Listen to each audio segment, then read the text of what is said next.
Yeah, yeah.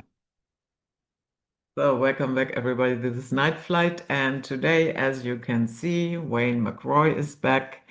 And our topic of today will be the P2 Lodge. Yeah, last time we did Opus Dei, and I think it's only logical to have a look at P2 as well. So, P2, interesting, was founded in 1877.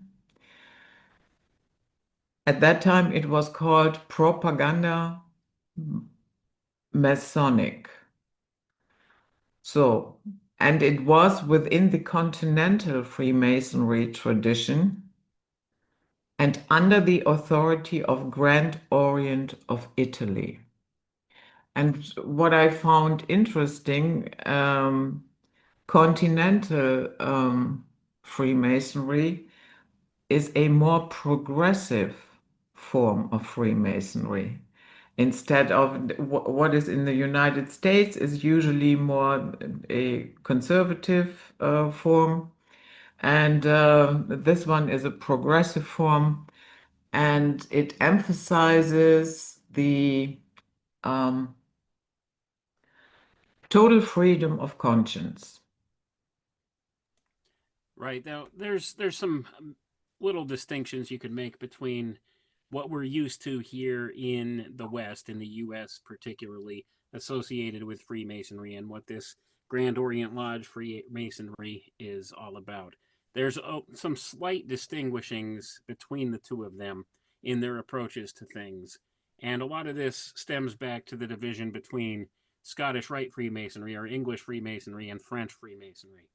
And this dates all the way back into the 1700s and the foundation of America and the French Revolution and all of that stuff as well. So we have some differing in opinions in the lodges themselves. And this one is more geared towards that French tradition of Freemasonry than the English or Scottish Rite tradition, which has really taken hold here in America.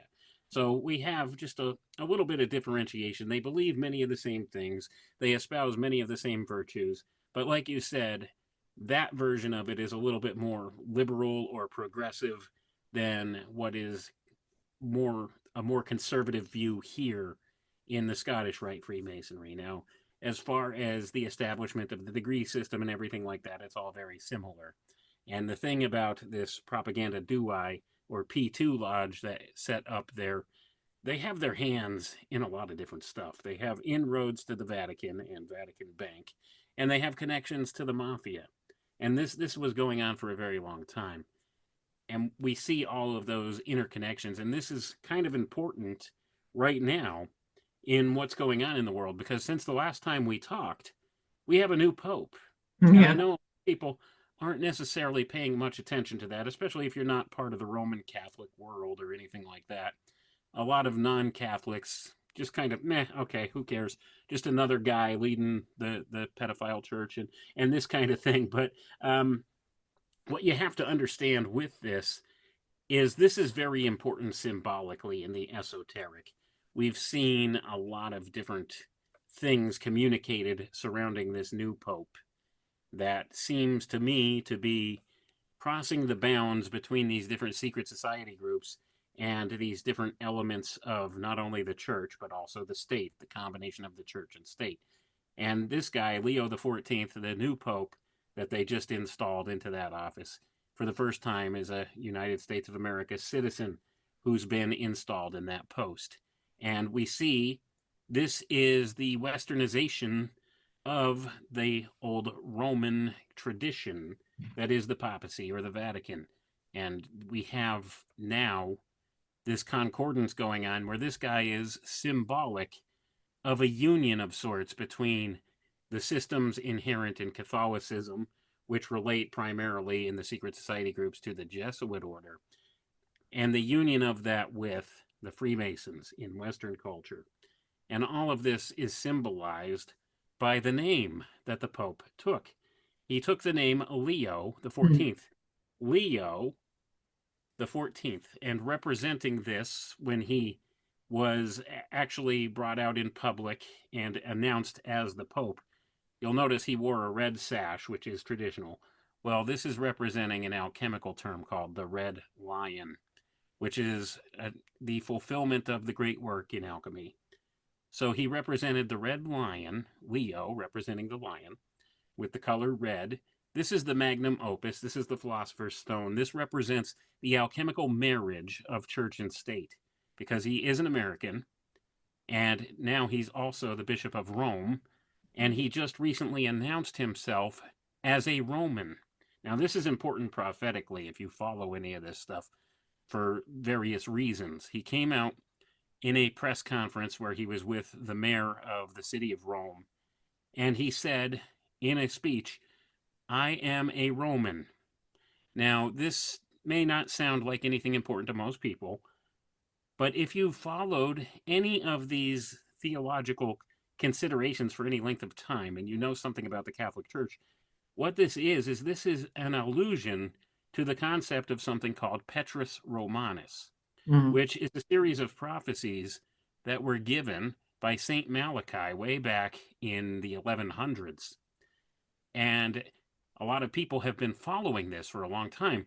And they're saying that this Petrus Romanus figure that will come out into the open will be the last pope and will signal the arisal of Antichrist. So this guy just publicly declared, I am Roman. This is the first time I could remember a pope making that kind of a public declaration as he was accepting the office of Bishop of Rome, which is one of the duties of a sitting pope. But I've never heard another one say this. Now, being an American citizen and declaring I am a Roman, this is a prophetic type thing because is he declaring himself Petrus Romanus? Petrus Romanus in English means Peter the Roman. Now, Peter, according to Catholic tradition, was the first pope. And this last pope is going to declare himself a Roman and be a Roman. And he's done so. So we have to take these things into consideration on the prophetic timeline of things. Now, are these prophecies true and accurate? Doesn't matter. Doesn't matter if you believe they are or not. What you need to understand is these social engineers in this world are trying to engineer this possibility into existence here. They're leveraging the idea, the archetype, into the mainframe of the human conscious collective. So when we realize that's what they're doing, they're pushing this notion front and center. This is the representation of the union of opposites, the pairing of the East and the West, the arisal of a new Roman Empire. And they are trying to seed it over here in America. Now, this has been going on for a long time, and I think this is one of the major announcements and world events that signals that in the esoteric in a very strong way. So we have Leo the 14th, Leo, like I said, the Red Lion, connecting the alchemical terminology to this. And of course, he's the 14th, he's Leo the 14th. 14 in Freemasonry is the number of the lost word of Freemasonry. So he's connecting the Catholic order of the secret societies, which is largely known as the Jesuits, with the Freemasons. And it seems that they're presenting a unified front now. Now, always what's gone on behind the scenes in the topmost levels of power in this world is you've had infighting between these groups where they are always vying for control, one from the other, and they take turns oftentimes. Well, now they're positioning themselves as a unified front. So they're really beginning to go for it now. They really want to try to establish that cradle of power for themselves by merging the Catholic Church, the Vatican, with this new Roman Empire here in the West, in America, and present it as a new Roman Empire once again. And we see all of these things have been pre-echoed here in the election cycle. For a long time, we had this Agenda 2025 thing going around during the election cycle where all the leftists and the progressives here in America were going crazy, saying it's going to be all of these religious ideas and stuff that Trump's going to institute and things here. And we're seeing some of that porting over with this idea now. So it's kind of amazing how all these things align ahead of time And then all of a sudden you see it escalating in this way. They always leverage these energies in this position in this way. So it's important that we discuss this, because we're seeing right now this joint venture between these opposing viewpoints at the topmost levels of power actually coming together in unity to try to put together a strong front here to bring about the changes that they both want in this world. And they don't seem to be in this position where they're fighting over the power at this point. So we've always had these connections between these different secret society groups at some level, but now it's becoming a bit more prominent. And I think it's important we look at that, because as we were talking about, this P2 Lodge had a lot to do with the Vatican Bank at one point. There was a giant scandal that went on surrounding that. So you have Freemasonry and the Vatican, which are not supposed to be in cahoots in any way, shape, or form. And that's been going on, and they know it. And then you get the mafia involved and organized crime involved with all of it. And it just paints an overall picture that most people aren't comfortable looking at. But it is always present there. And we see some of that coming to fruition now, and they're really kind of telegraphing that out there in the synchromystic metadata field, as I like to call it, with these ideas that they put out there. And we see that symbolically represented in the election of this new pope and all the things that have been going on here in the West. I've been covering this for a couple of months now because, well, I think it's important. And I think we're beginning to see some major chess pieces moving on the world stage. Mm. Did you see before the Pope was elected um, the image that Trump shared of himself dressed in Pope's robes? I did see that. That's all part of this game that they play too. Mm. And that's all kind of pre-echoing the same things coming about, because that's what it's about. It's about the merging of the church and the state into this giant juggernaut that is the new Roman Empire. And all of this has been encoded all over the place, even in stories that don't seem related in any way. And this is the nature of what I call synchromystic metadata. Now, this is little disparate bits of information that arise out there primarily in the media, but you don't pick up on it because you don't make the connection. But here's where I saw where it began. If you go back a couple months and think about, there was a story that came out about this bioengineering firm in Texas that decided that they were going to bring back from extinction the dire wolf. Do you remember that? Hmm. Well, there were people talking about that, but they missed the connection. The dire wolf, first of all, the wolf is symbolic of Rome. And secondly, if you read a little further into the story, you find out that these wolves that they engineered were named Romulus and Remus. So this was invoking the archetype of the foundation of Rome, the mythology surrounding that. So they went ahead and they put that story out there, and most people missed the point. It glossed right over them. This was announcing the arrival of a new Roman Empire. And months prior to that, they were doing everything out there in the media that was representing Trump as this new Caesar figure. Now, what am I referring to? If you go back to the beginning of the year 2025, the very first day of the year, we had two simultaneous events that occurred here in the US. There was a terror attack in New Orleans where a guy with an ISIS flag on the back of his truck plowed through a bunch of people in a crowd in the streets of New Orleans. And then simultaneously, in Las Vegas, somebody lit a Tesla truck on fire in front of Trump Tower. Well, this was all signaling this arrival of the new Caesar, Trump. So Trump, being the new Caesar, actually later on at the Super Bowl celebration, which was held right there in New Orleans, and this is exactly the place in front of which that terror attack took place, the Superdome, the Caesars Superdome. For the first time in modern history, a sitting president went to the Super Bowl and was actually present at the Super Bowl. And this was an inauguration into this role of Caesar for Rome. And we have all of the different connections. And I've done some articles and stuff talking about this in podcasts, talking about all of these things. Well, this was leveraging the idea of the installation of a new Caesar and pointing the way towards the arrival of a new Roman Empire. And then you get the story about the dire wolves coming out. And then we had done, myself and my friend Richard Willett who do a podcast called Synchro Mystic now. We did an episode talking about that. And then a couple days later, Elon Musk shows up on the TV on a mainstream news program talking about the birth of his 14th child. Number 14. The connections are all here, and you can see how the dots connect here with this. Leo the 14th child. And here, I'll play you the audio portion of that story. It came out on a news program here called Inside Edition. Let me play that audio, Hmm. and you could hear it for yourself, and then you could begin to make some connections.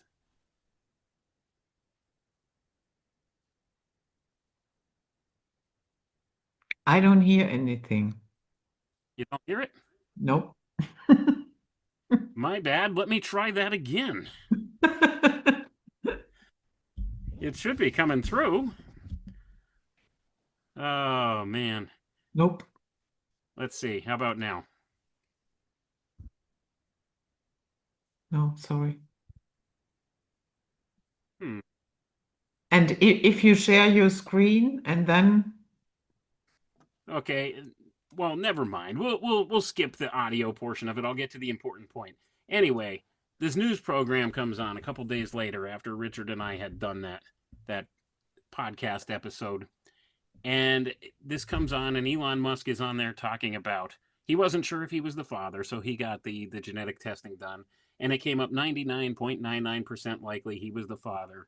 And so it showed a picture of him in a New York hospital holding his new baby, his 14th baby, by his mistress Ashley Sinclair, I think her name was, Sinclair. and and he's holding the baby. And guess what the baby's name was? Romulus. They named the baby Romulus. This is the nature of what I'm talking about. So you see all this stuff out there echoed in the media, and most people don't connect the dots and put that together. This is all leveraging an archetype against the human mind. What they're trying to do is they're trying to engineer this new Roman Empire into existence.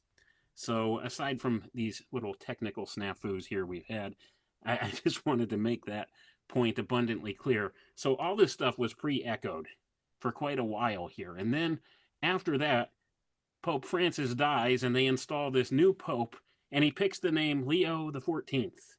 And this begins to connect all the synchromistic dots for me, and I see what's being done here. They're rolling out this Roman Empire version 2.0, and they're using America as the central hub for this. And all of this could actually be tied back to a ceremony that is alleged to have occurred simultaneously at the Vatican and a Masonic lodge in South Carolina in 1963, in which they allegedly installed Lucifer on the throne of the Vatican. So this is all recorded in a book called Windswept House by Father Malachi Martin. And he says that this is a work of nonfiction. It's a nonfiction novel where he replaced the names with fictional names, but he said the events were factual. So all of these connections can be made, and we see how what we have going on today is the emergence of this new connection between these secret society groups that have been fighting in the background in the past.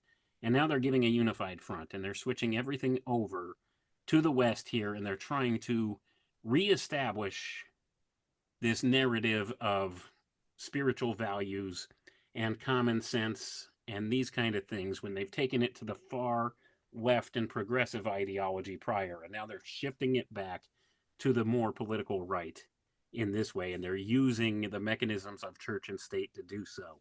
And we see that going on. So I hope that people are understanding what I'm talking about here. But that connection between the Jesuits and the mainline Vatican and Catholic Church and everything, and the Freemasons go back very, very far. And that's what we're pointing out here with this connection to this P2 lodge. Yeah. Yeah, thank you for elaborating on that. Really interesting stuff there. And I also thought there is, in general, something going on with the Catholic Church. As you have probably noticed, some, yeah, political commentators like Candace Owen became a Catholic. Russell Brand became a Catholic.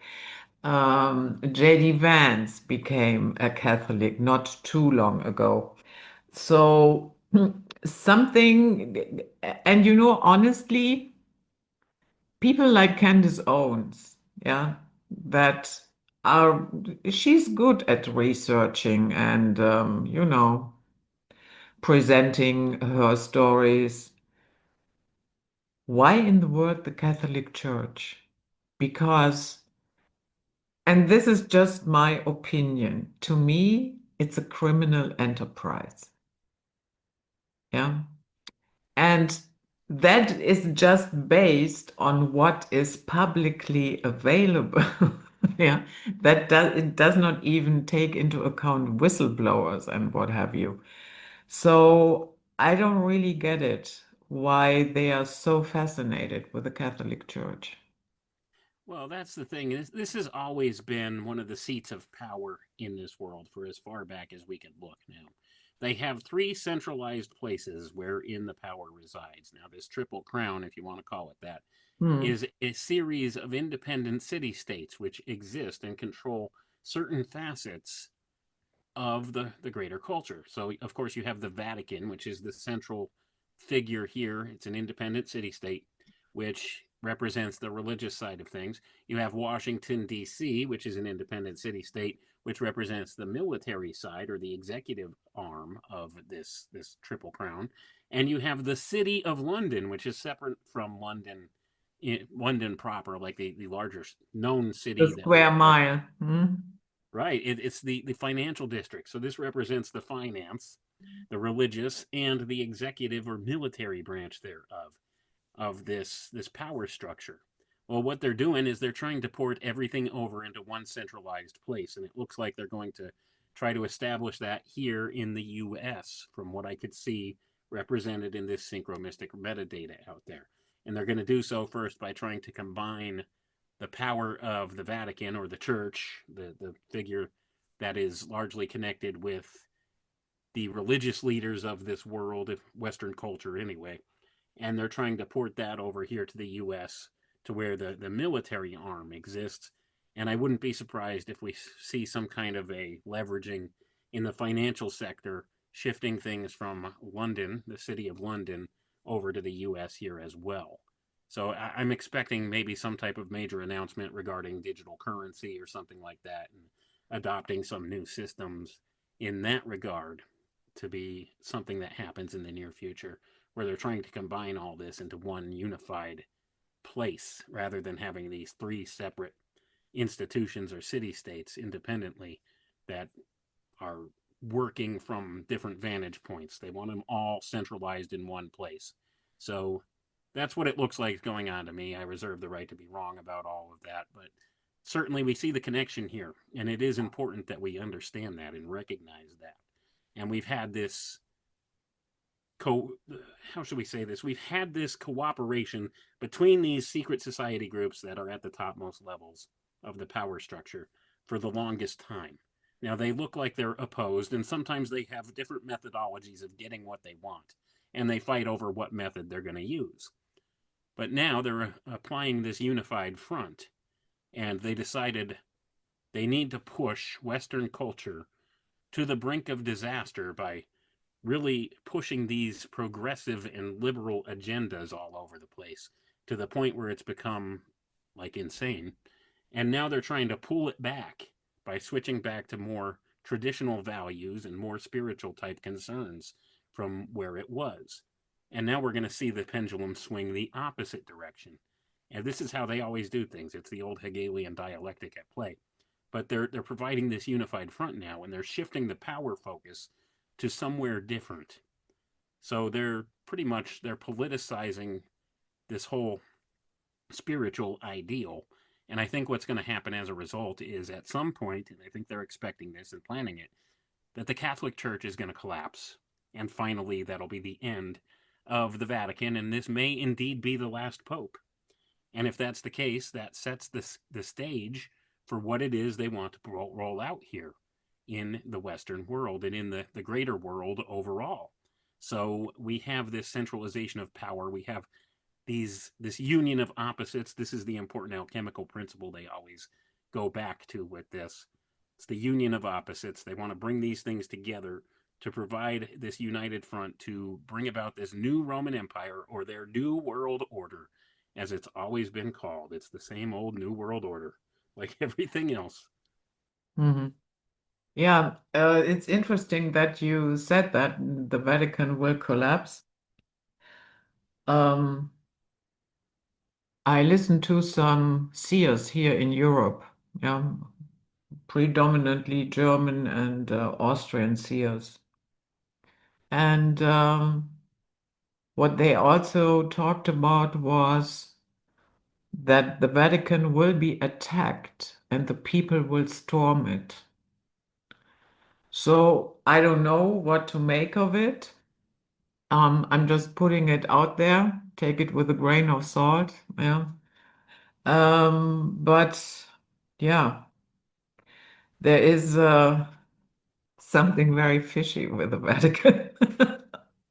Yeah, So, something thinks something's burning in the kitchen with it. You could say that. We might not know exactly what's going on, but we know something's not right there.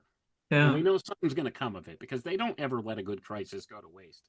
Uh, Although I have to say these prophecies of Malachi Martin is his name, yeah.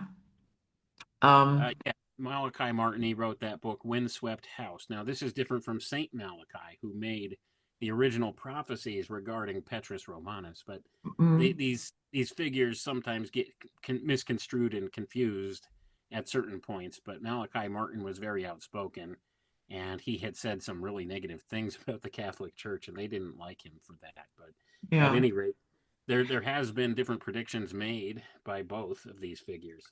Yeah, but these speculations, the last pope is coming.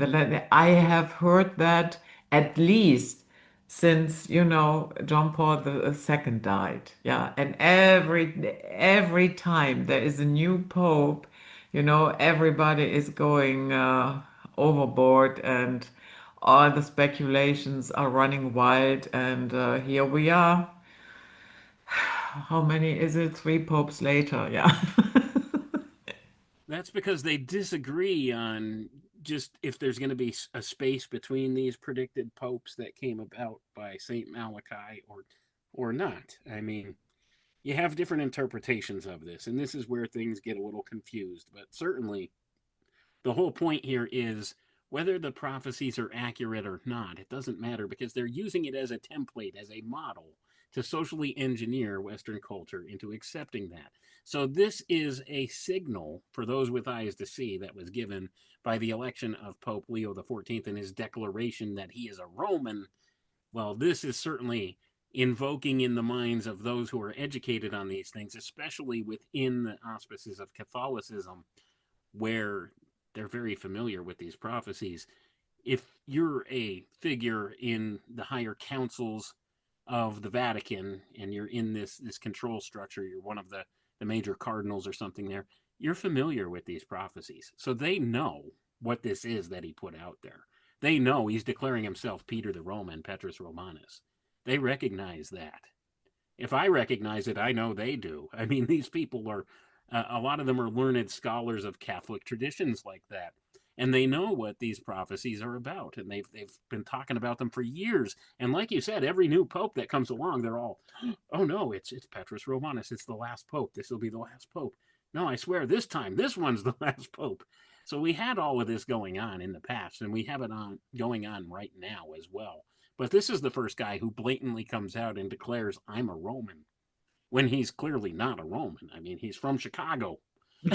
So it doesn't make a lick of sense, but we see it out there anyway. And NPR picked up on this. So you're talking major news organizations were out there putting this story out quietly here on Memorial Day weekend in the US. So anybody with eyes to see will know what the declaration was there. So we can see all of these archetypes being leveraged by these people in positions of power to bring about this intended new world order that they want. So whether there's something to the prophecies or whether you think it's nonsense, they're using it as a template for moving forward their agenda. So Mm, you could say even if it's a self-fulfilling prophecy, maybe it is accurate. That's totally up for people's interpretation, how they want to view this. I don't tell people what to think with this stuff. I'm just telling you what it is that I've found when I've researched this stuff in depth.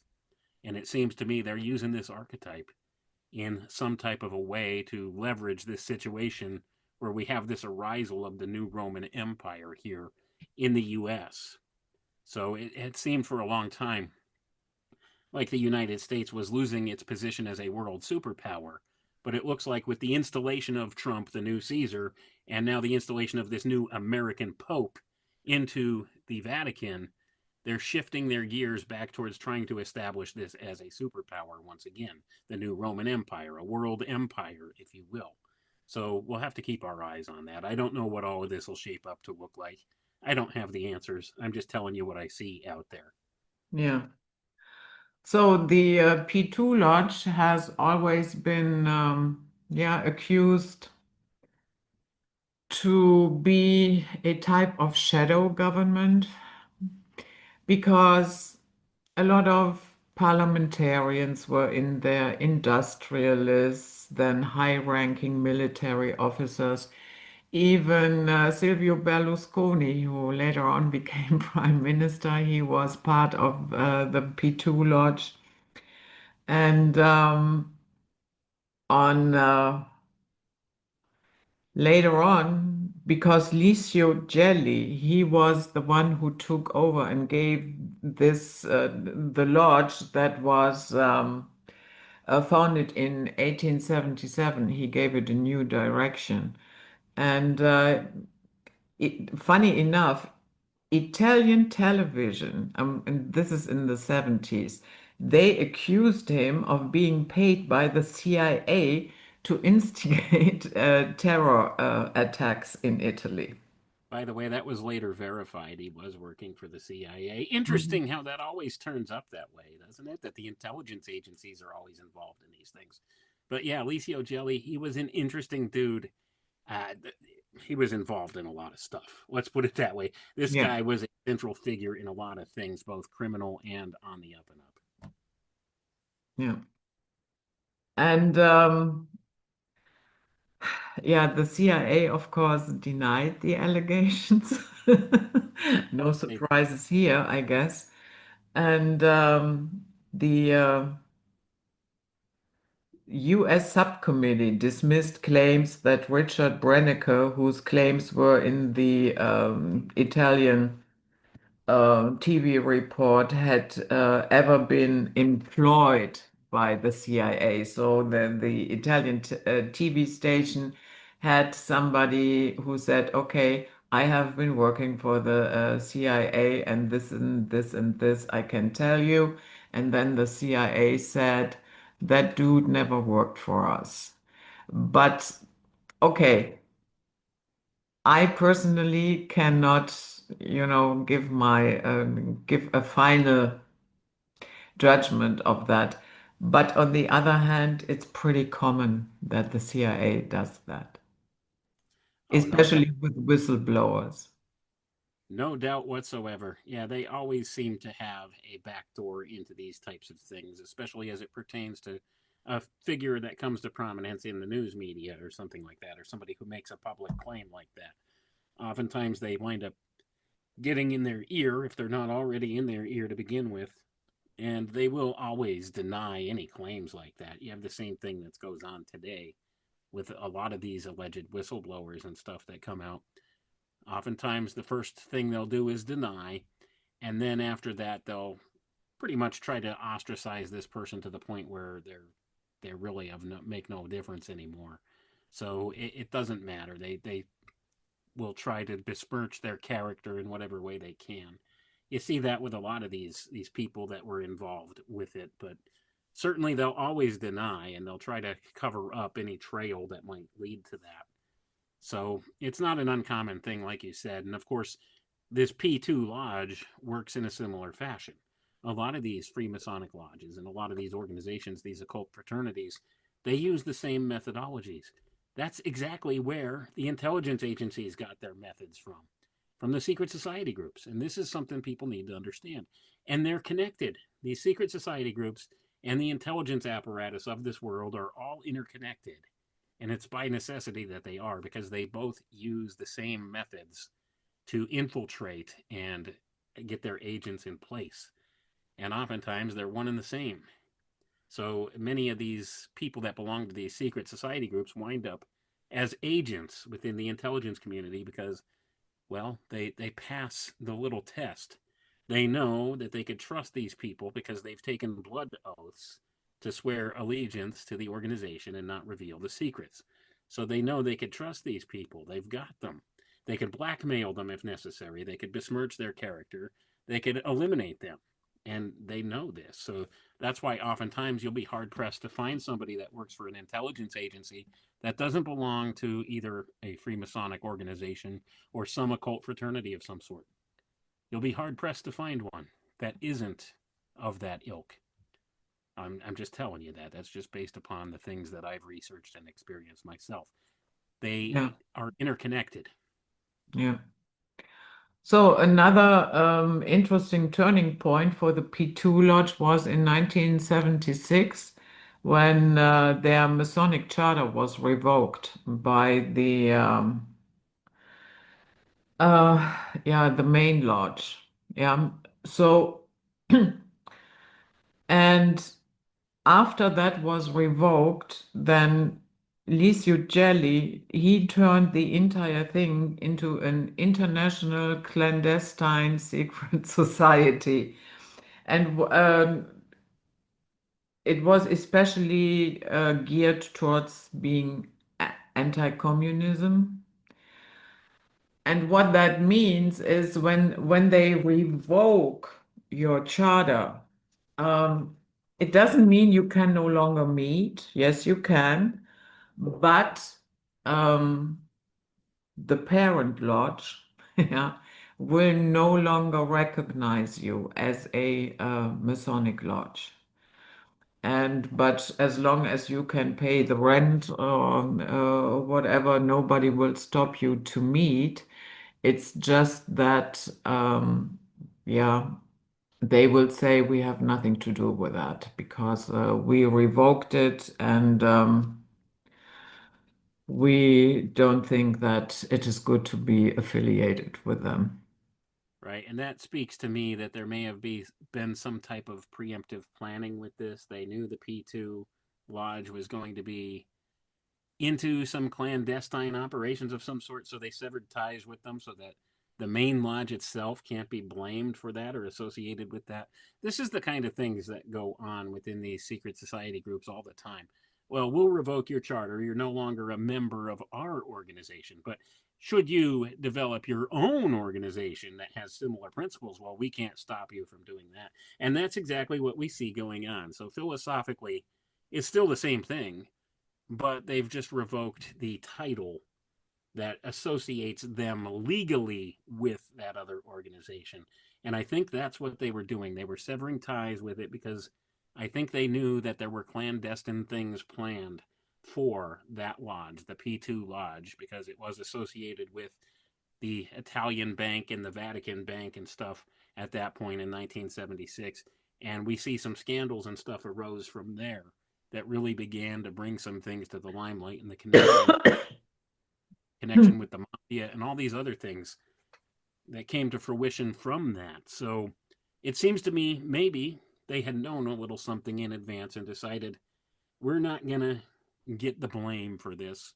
So we'll separate ourselves from that. Now, does that mean that they have no say in any of this? I don't know. I don't have the answers. Was it all just under the leadership of this Gelli guy that all of this stuff went down? Or was there more at play there? I suspect there's probably more at play, and they needed their fall guy, and they were using this specific lodge as the fall guy and disassociating themselves from that just to get things done. But find the evidence of that. That's the problem. This is why these secret society groups work in the way that they do. They don't want to be able to show the connections in certain ways. So when it becomes beneficial for them to sever ties with some other lodge, they do so. And then they'll claim, oh, no, we had nothing to do with that. That's not one of our organizations. Has nothing to do with us whatsoever. they're their own thing. They're a bunch of rebels or something that decided to take some of our ideas and they founded their own group, and we can't be associated with them. So that's what we see going on. So it deflects the blame away from the parent organization. So it would seem. Now, like I said, here's the problem: find some connections there. And I don't know if you'll be able to because they like to cover their tracks in this way. And that's one of the ways that they legally do that is by severing ties with that organization. So this went on, and shortly thereafter, we had all of these financial schemes and stuff that came to the light of day too. Yeah. Yeah, Licio Gelli, before he died, um, I guess it was in the 80s, something like that. I'm not quite sure. I'm not sure on his date of death. But anyhow, he gave an interview and he said, I have always been a fascist and I will die as a fascist. So, Interesting thing for a person opposed to communism and stuff to say, huh? yeah, yeah. But you know that that is generally a problem with people who have this totalitarian worldview. Yeah. Although the other side is totalitarian as well, they think honestly they are the better totalitarians. Yes, we do the totalitarian thing better. We're the ones that better than them. That's how it always goes. Yeah. Yeah, that is especially here in Germany, you know, what the left here is trying to do in terms of, abolishing free speech in order to save democracy. That's really hilarious. And It's sometimes I'm sitting there and I think, do you hear yourself? Probably not. it's the same thing here. It's amazing how they make justifications for their actions, and they claim to be on the right side of history with that. Yeah, they want to censor free speech because it's for the greater good, right? They don't Mhm. want anybody to get out of hand with their free speech. Like you can't go into a crowded theater and yell fire. Well, that's the kind of argument that they use to try to censor people from talking about things of importance, things that maybe offer a different perspective to what the mainstream narrative of things are. And we're seeing the same kind of push going on here in the US too.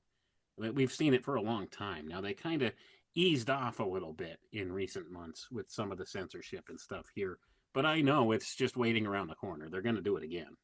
No doubt in my mind. They're trying to gear things up now to where they'll leverage something that happens to try to claim that it's because of people speaking insightful hateful things or something on social media that causes this, and then they'll clamp down on that once again. So we'll see that, and they'll use that as justification for silencing people. We saw a lot of that going on during the whole COVID scam, didn't we? Where they were silencing people, shadow banning people, censoring people, and completely removing people from these public forum platforms of free speech, supposedly, for actually speaking out against some of what was going on. And now the proof of what we were saying back then is coming to the light of day now, and people are beginning to wake up to it 5 years too late. And here we are. And now they're saying, oh, well, yeah, well, the You know mistakes were what made. I find really sad? I guarantee you, if in a couple of months they go again for the same story, I bet my head on it. The majority of the people will follow again. A I'm lot of them sorry. will. I agree. I think a lot of them will because, let's face it, they made it a little too comfortable for people last time to not go along with it. And this is something that really plays on human psychology. Here's what they did: you don't have to go to work. We'll give you some money in the meantime. If you just stay home, you don't have to go to work. Well, of course, people were all over that. And they loved it. A lot of people just quietly loved this whole notion. I don't have to go to work. I could use this as an excuse to get out of doing whatever I don't want to do. And it really changed society and culture in that way. And now we see a lot of that. Now, there's been a big change since all of that went down the first time. People's attitudes have changed. Their their empathy with other people has changed. They don't have it now. And their whole worldview has changed in this way. So now they see everything as a means of perhaps just getting out of doing the things they don't want to do that were at one time considered necessary. Now they don't consider it necessary. Well, my job's not essential.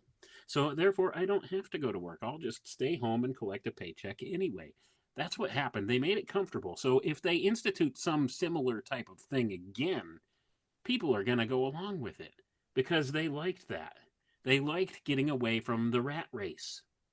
Let's put it that way. They made it attractive for these people to participate in their nonsense because they got a little vacation from their hectic lifestyle that they were living here in the West.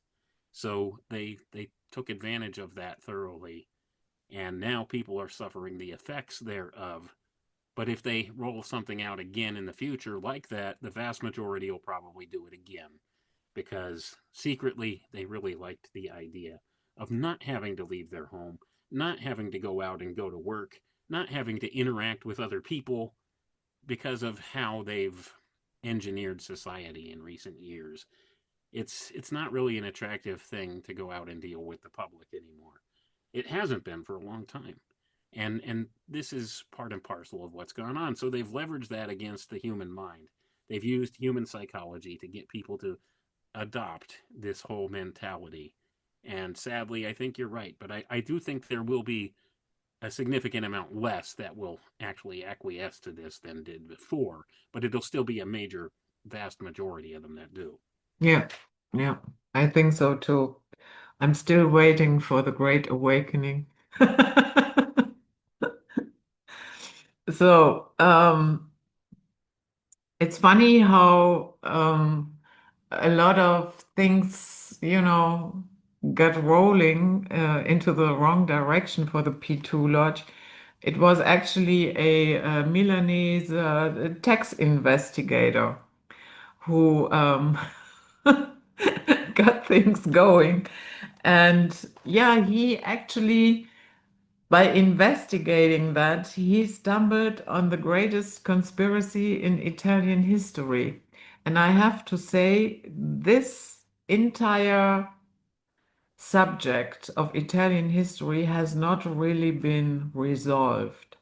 Yes, a lot of news and, a lot of things have been made public, but there was no real effort to clean it up, to bring it out in the open, to have a summit about it, and then tell the public what was really going on. Anyway, um, as he then found out, not only ministers, judges, and yeah, generals were part of that entire scheme.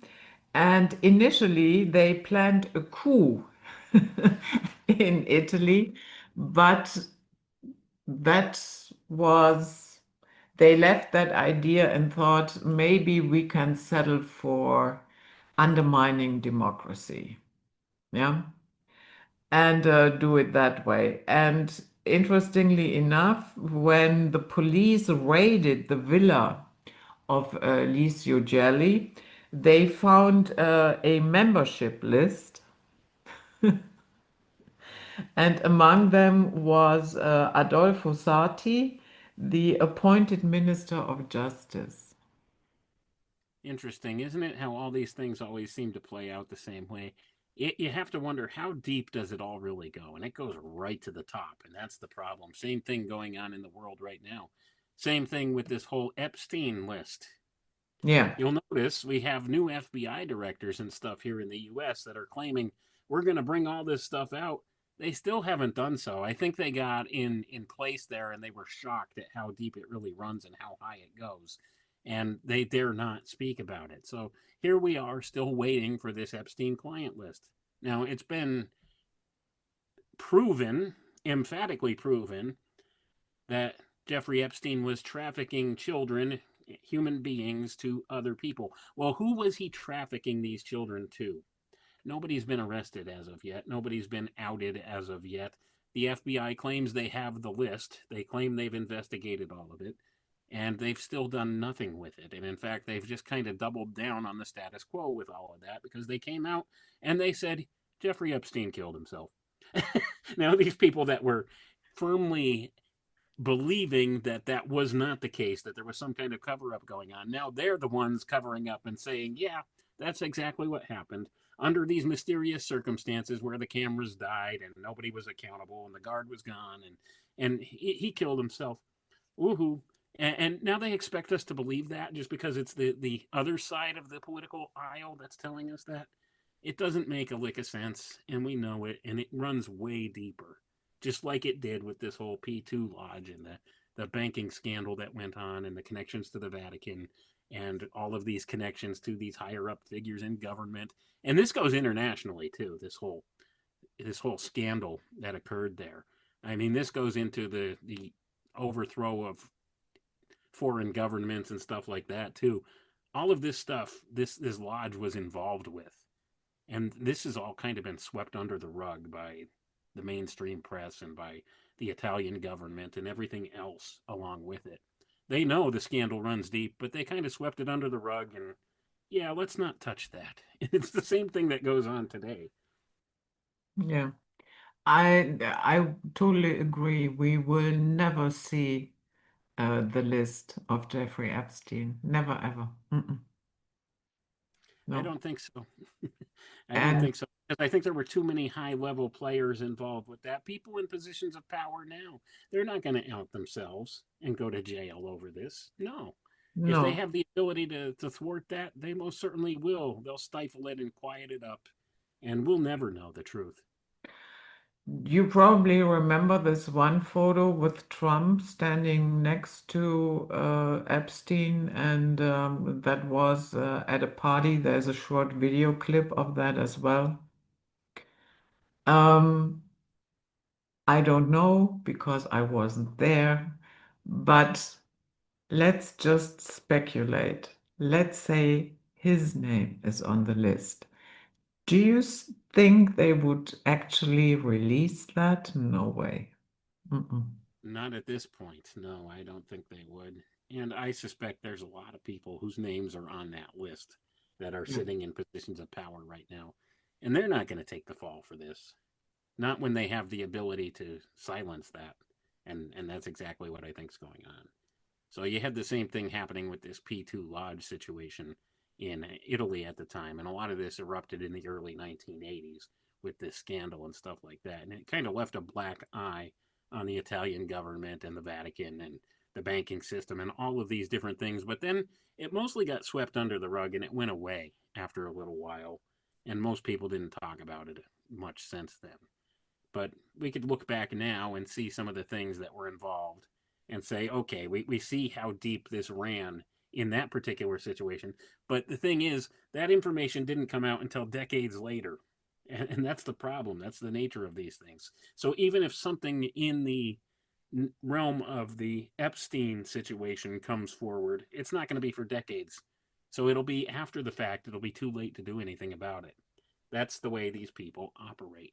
They don't want to be held accountable, so they will do everything in their power to cover it up. And they've successfully done so for a long time. And this is just proof of one of the ways in which it works. And we have these major organizations in the world involved with this. I mean, you're talking, this goes beyond just one country's political scope of things. We're not just talking about Italy, okay? This is the Vatican. They have a worldwide reach. This is the Masons, also have a worldwide reach, and this poured it over into other countries and into coups that deposed governments and things like that as well. So it's far-reaching implications with this stuff, and we really don't know all the ins and outs of it.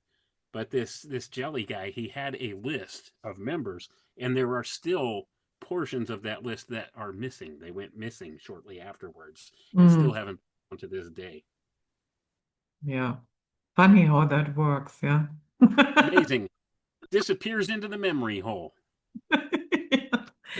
So, yeah, we have already reached the top of the hour, and yeah, that was the public hour, and we will see the